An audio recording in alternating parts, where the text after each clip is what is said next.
Hello everyone, good morning. তোমরা সবাই কেমন আছো and welcome back to my channel. তো এটি ছিল আমার 2026-এর প্রথম পিকনিক এবং লাস্টও বলা যায়। এরপরে আর কোনো পিকনিক যাওয়া হয়নি। তো সকাল সকাল আমরা দুজনে গাড়ি নিয়ে বেরিয়ে পড়ি। তো আমরা গিয়েছিলাম সেদিন ভ্রামরী দেবী মন্দিরের পাশে একটা ছোট পুকুর ছিল, তার পাশেই আমরা পিকনিক খেয়েছিলাম। তো এখানে আমার হাজব্যান্ডের সব স্টাফগুলো চলে এসেছিলো আর এদিকে রান্না বান্না শুরু করে দিয়েছিলো।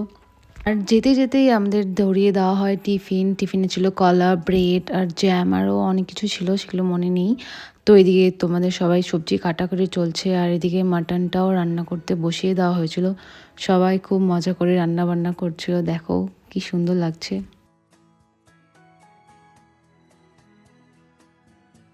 এদিকে তো রান্নাবান্না চলছে আর আমরা কি করব ভাবছিলাম। তো আমরা ভাবলাম যে একটু ঘুরেই আসা যাক। তো আমরা বেরিয়ে পড়লাম ঘোরার জন্য। তো আমার সাথে ছিল এখানে দুটো দিদি।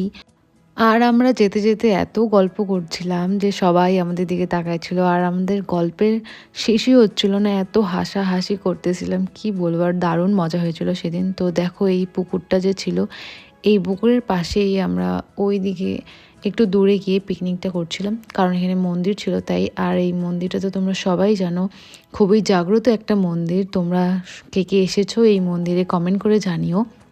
তো আমরা যেদিন যাই সেদিন এখানে প্রসাদ দিচ্ছিল। তো অনেক কষ্ট করে, লাইনে তো আমরা দাঁড়াইনি, চুপচাপ গিয়ে ওখানে দাঁড়িয়ে পড়েছিলাম প্রসাদ নেওয়ার জন্য। আমাদের তো নেওয়া হয়ে গেছে, বাট এই দিদিটা নেওয়া হয়নি।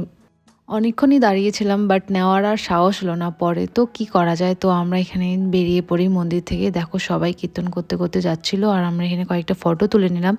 তো সেখান থেকে এসেই আমরা এখানে কষা মাটন পেয়ে যাই। তো এটাই আমরা টেস্ট করে দেখছিলাম যে কেমন হয়েছে। দেখতে তো খুবই সুন্দর হয়েছিল আর খেয়ে দেখলাম যে খেতেও অনেক ভালো লেগেছিলো। তো তারপর কি যে সবাই নাচ গান করছিল একটু, সবাই তো খুবই মজা করছিল, গানের সাথে সাথে সবাই নাচানাচি শুরু করে দিয়েছিল। তো আমরা কেন বাকি থাকবো, আমরাও যাই একটু নাচানাচি করে ফেলি।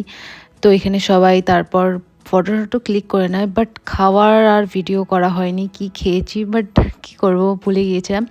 তো এই তো রাত হতে হতে আমরা বাড়ির জন্য রওনা দেই।